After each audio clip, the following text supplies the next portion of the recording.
Шо, я просто слышал в новостях, что типа...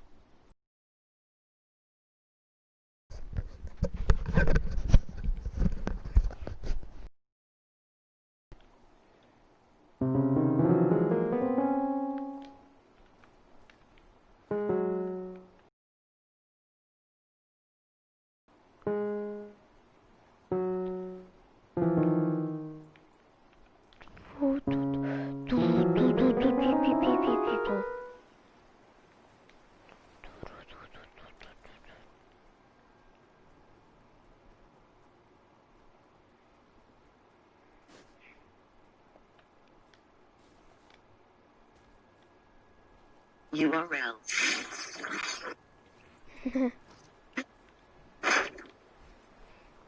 Ой-ой-ой. Yo, what's up, what's up, what's up?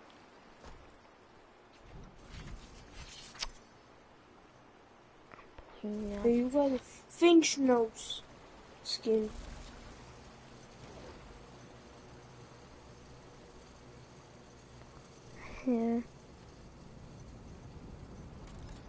О, через 3 минуты.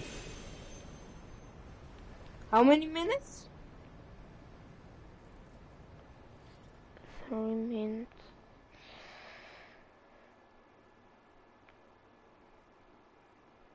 Через 3 минуты, ур. Ну, почти. Okay, boys, let's all do. Ненавижу этих мод. Can you dance? Убивают красиво.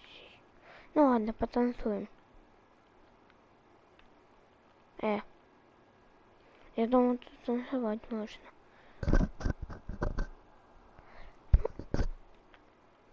Ладно, вот я вот тут побегаю.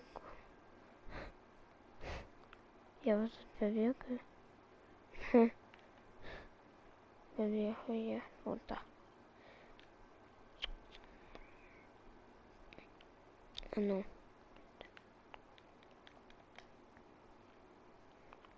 Стоп, отель.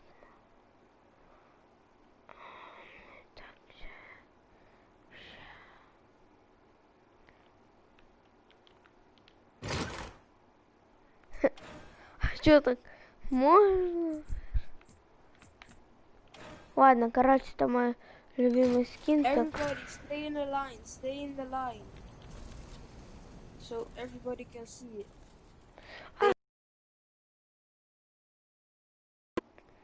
In the line, in the line. Don't do that.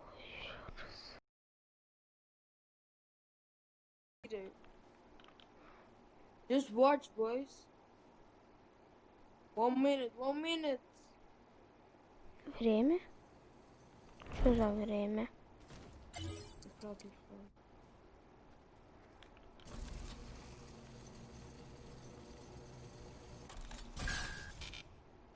Ой. What?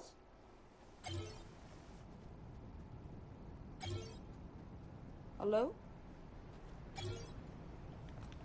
Hello? TTV? Hello? TTV? Нет. Почти. Я одну не собрал. It's the Northern Lights. Ой, стой. Да блин, теперь мне еще бежать. Это испытание на время просто мне... Сейчас же оно начнется. Я ж не успею, господи, блин. Капец, капец, капец.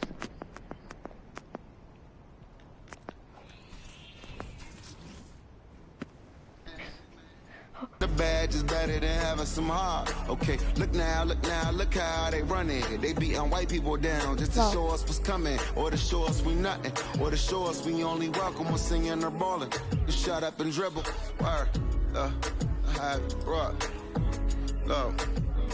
Hey everybody, I'm Carrie Champion. Welcome to We the People. So today we are having a very candid conversation with athletes and artists who want to make sure that you use your voice to vote.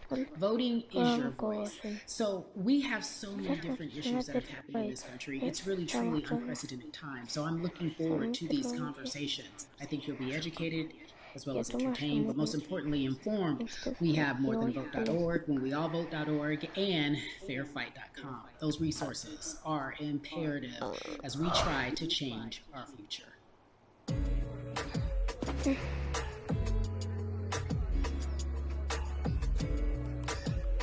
Yeah, la.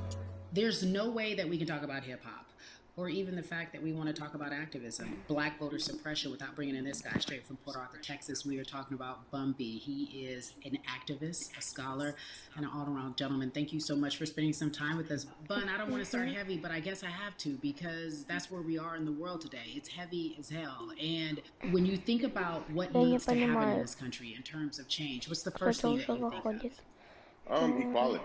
That's pretty much the first thing that comes to mind, right? Black people need to be seen as equals in this world.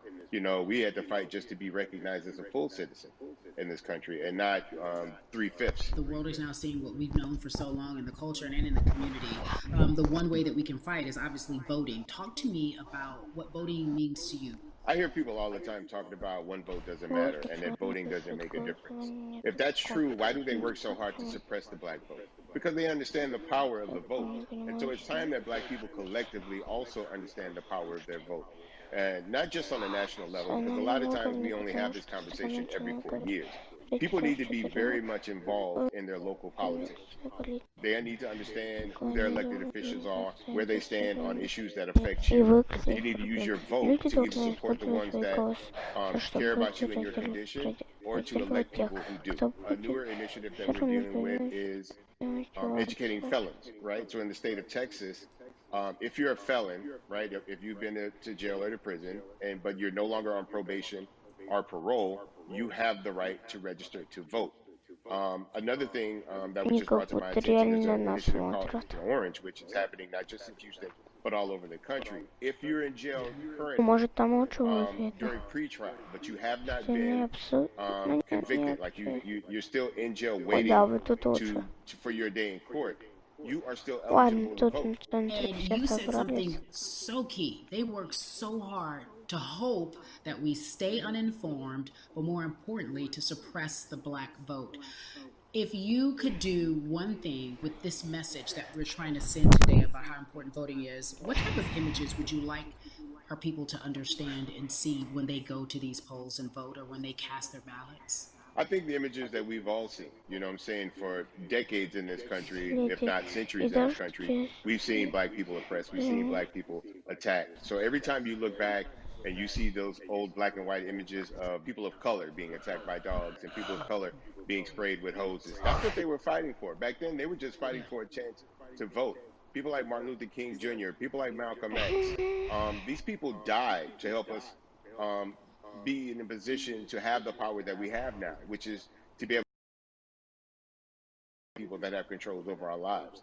So, I mean, if you in your own community need a reason to vote, look at a person like George Floyd. If the people in your city are not open to police reform, are not open to having the conversation about defunding the police, are not open to issues concerning economic equality, judicial equality, racial equality, right? If they're scared to say Black Lives Matter, you have the power to put people in those positions who do believe that Black Lives Matter, who do believe in racial equality, economic equality, judicial equality, right? Who see us as human beings. And if the people in your community don't feel that way, vote them out. That's simple. Just vote them out. We don't have time. Не знаю, может, дробокота. Да ладно, оставлю карася.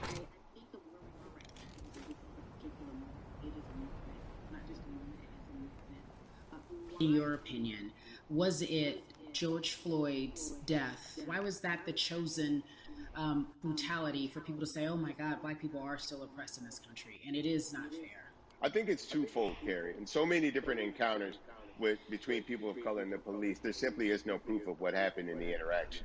And so what happens is in a court of law, it tends to lean towards the policeman's point of view, right? In this case, we saw very clearly what happened. I think the other thing is due to the fact that everyone was at home, basically, during this time period in relation to the coronavirus. You couldn't avoid it, right? It was on every television station. It was on every social media platform. Everywhere you turn, you were constantly hit upside the head with this message. You see in the interaction that this man did nothing to deserve what happened. That's right. I think so well said, because if you think about it, in the grand scheme of things, it wasn't worth it, and he didn't have to lose his life. I think that you touched on something that a lot of people talk about, and that is now defunding the police. That has been such a huge conversation. There's so many misconceptions around defunding and dismantling. If you would educate the audience. All right, so most people when they defund the police, they tend to think of, oh, they're going to take away our police department. Nothing could be further from the point.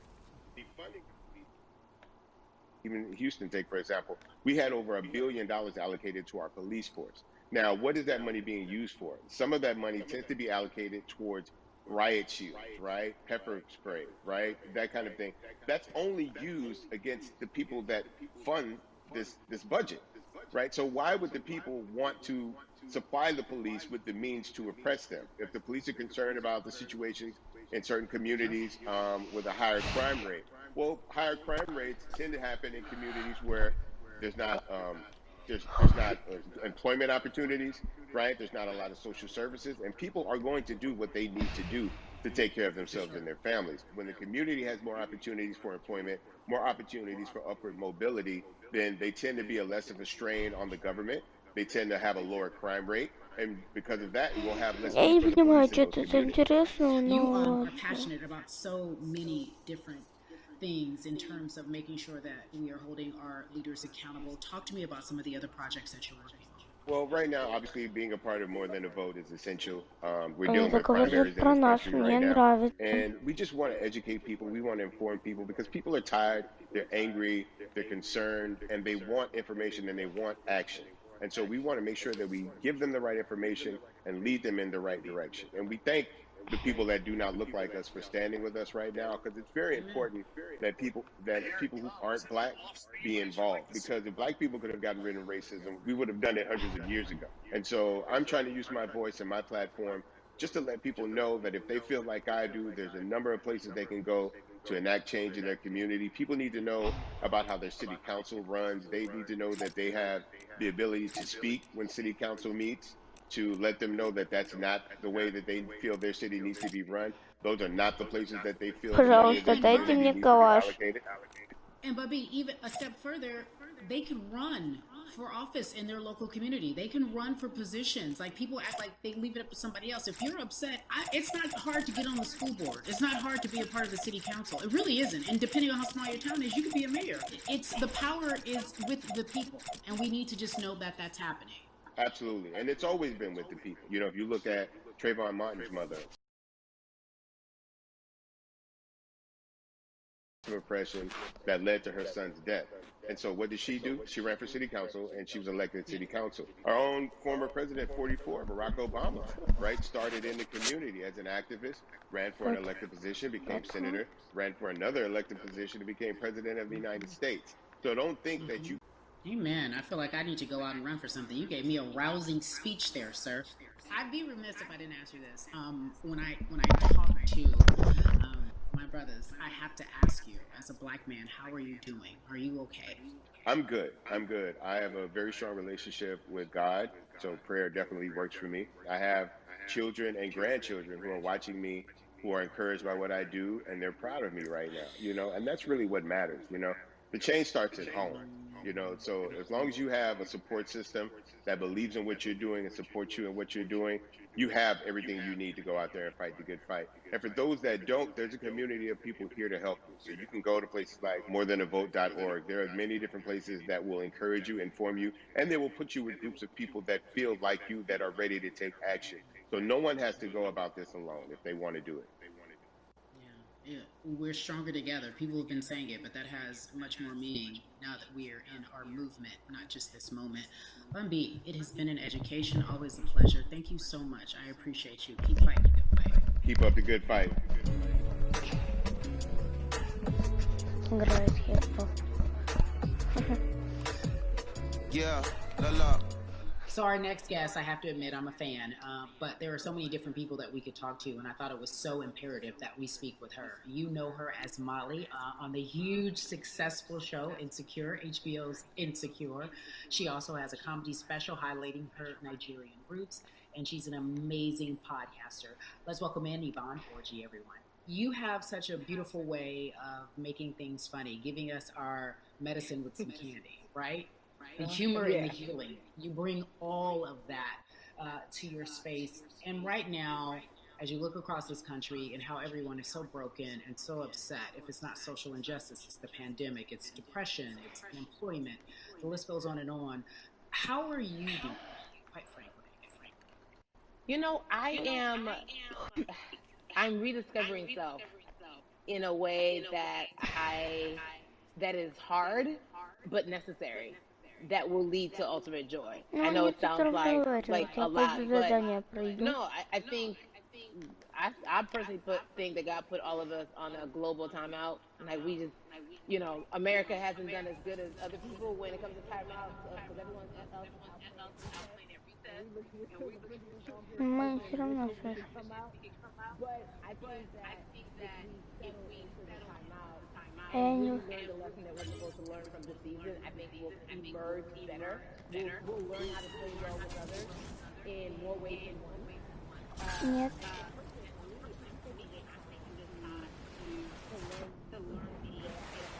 Я пропустил одну. Блин.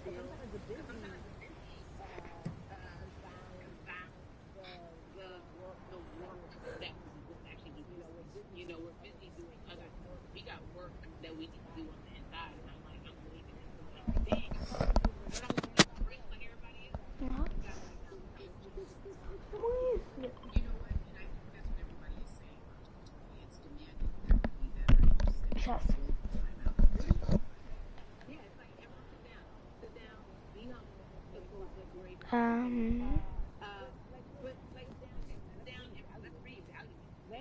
Let us unearth and shake up the things that we have been trying to hide within ourselves, in our nation. I think America is going through an unraveling right now, a much needed and much necessary one. And I think all eyes on us, right? There is no, I was on Subway for an hour trying to miss that thing that happened. No, everybody was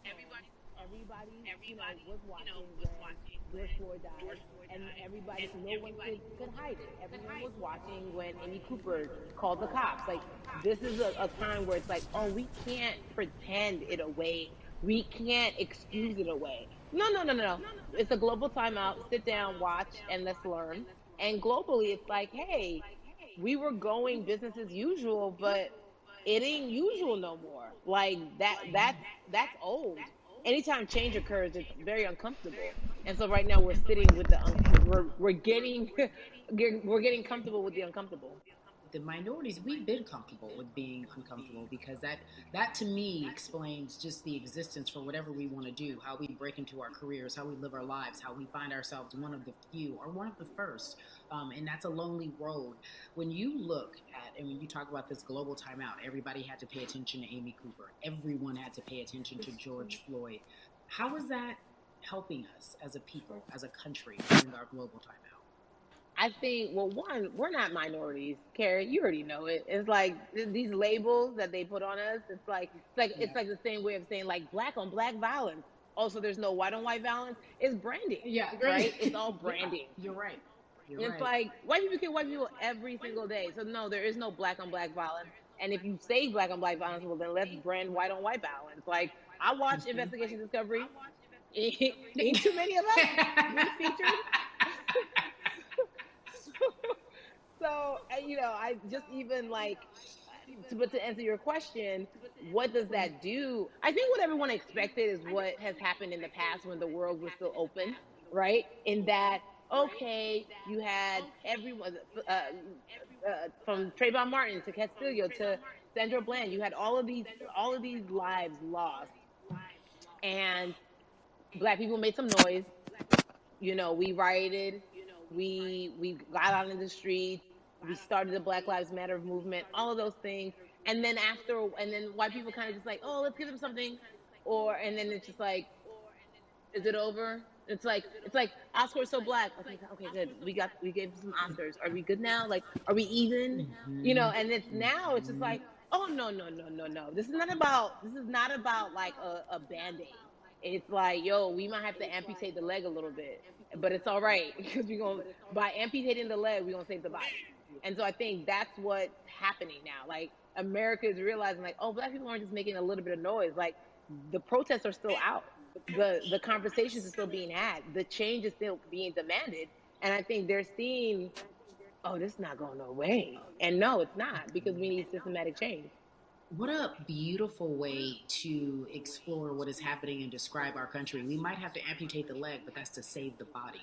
That's what's happening right now. That's beautiful, Yvonne. And to that end, I have to ask you this, because the way that we do that, we use our voice. And our voice right now in this world, in this country, is our vote.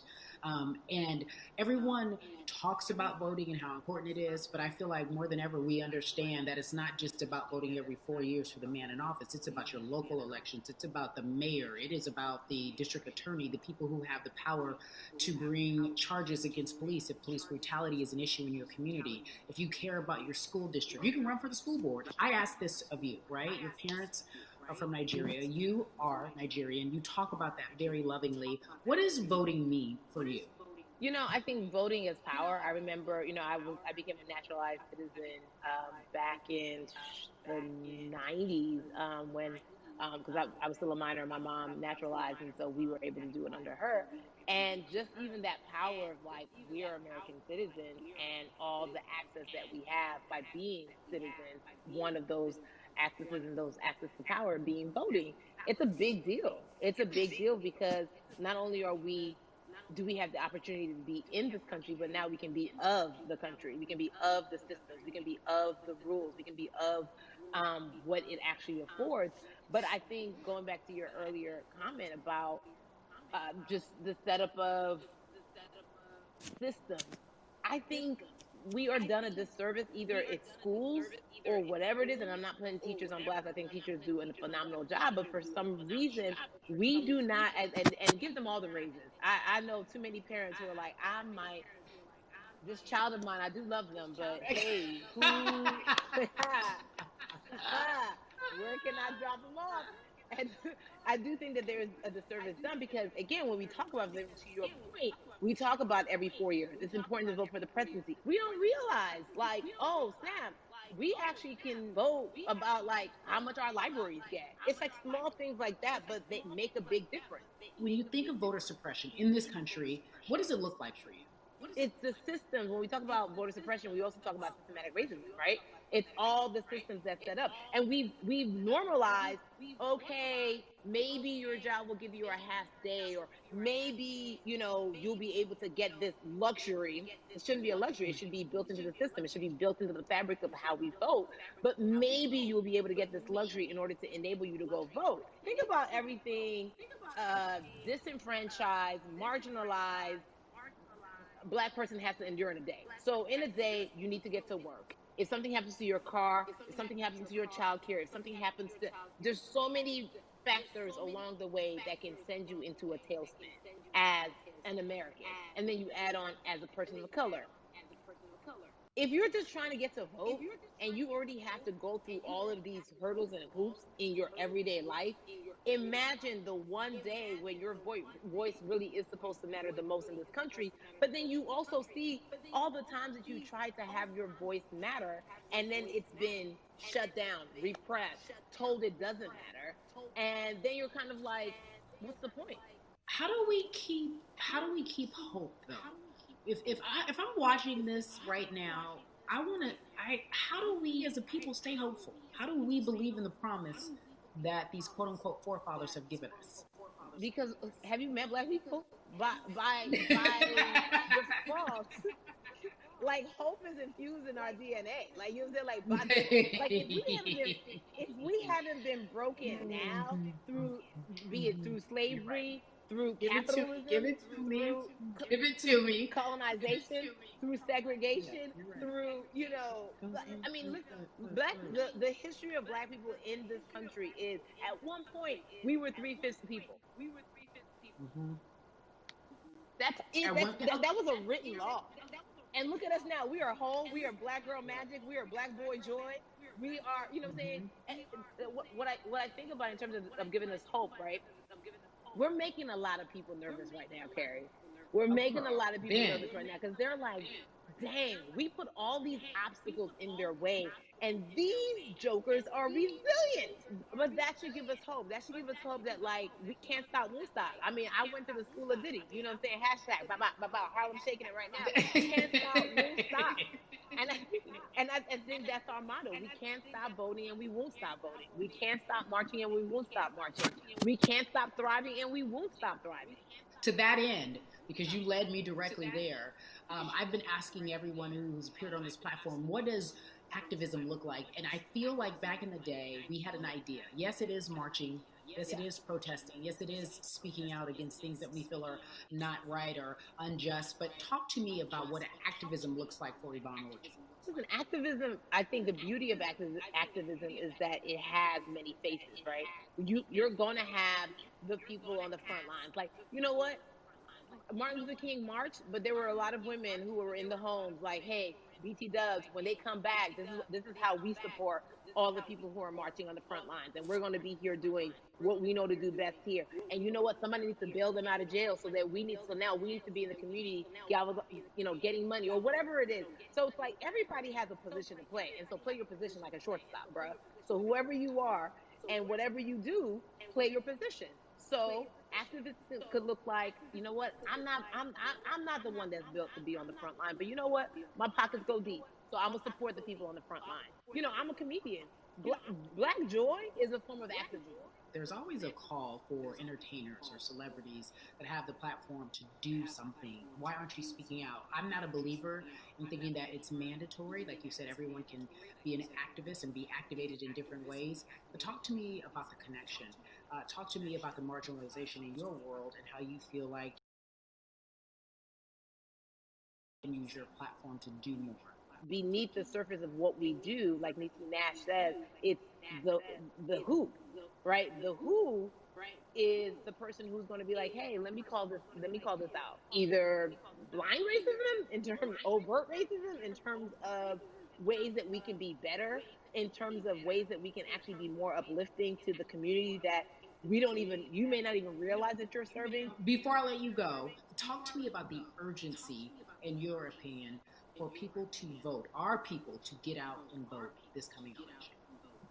Yeah, I mean, guys, if you think you're tired now, I'm telling you right now, we cannot take this sitting down. We can't take this jokingly. I understand that it may be hard to figure out who to vote for, but at the end of the day, we got to vote for our families. We got to vote for our legacies. We got to vote for continued progress. We have to vote for upward mobility. We have to vote for equality in a way that is long lasting.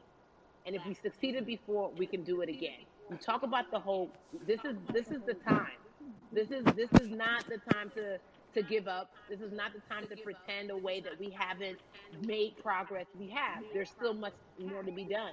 And you know what? We might have to get to a point where we pass the baton to our children and our children's children, but we still have work to do now for that generation. Orji, you are everything. You are Molly, but you are not Molly, but I love you so much as Molly on HBO's Insecure. You are an amazing podcaster, Jesus and Jola. Shout out to Lovey. And then we also have movies. Like you, The World, you're a model, a cover model. Also, wait, don't let me forget your hugely successful stand-up comedy special on HBO. Girl, you're doing it all. And I am so grateful. You are truly the dream, not just the American dream. You're the black girl, brown girl, do it all dream, the immigrant personified. Thank you so much, my son. I love you so much, Mama. Mwah.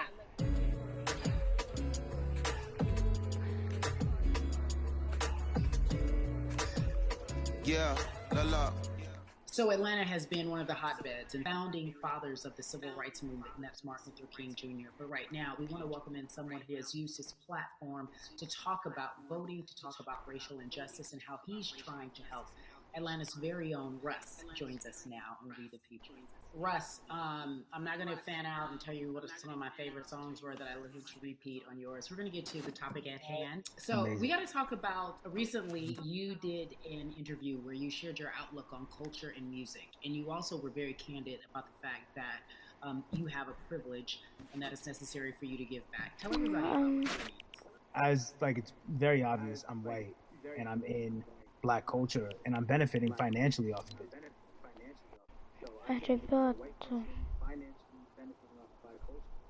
You have to put finances back into Black culture. It's that simple. The screenshots with your feelings just comes off like fake empathy. Всем пока.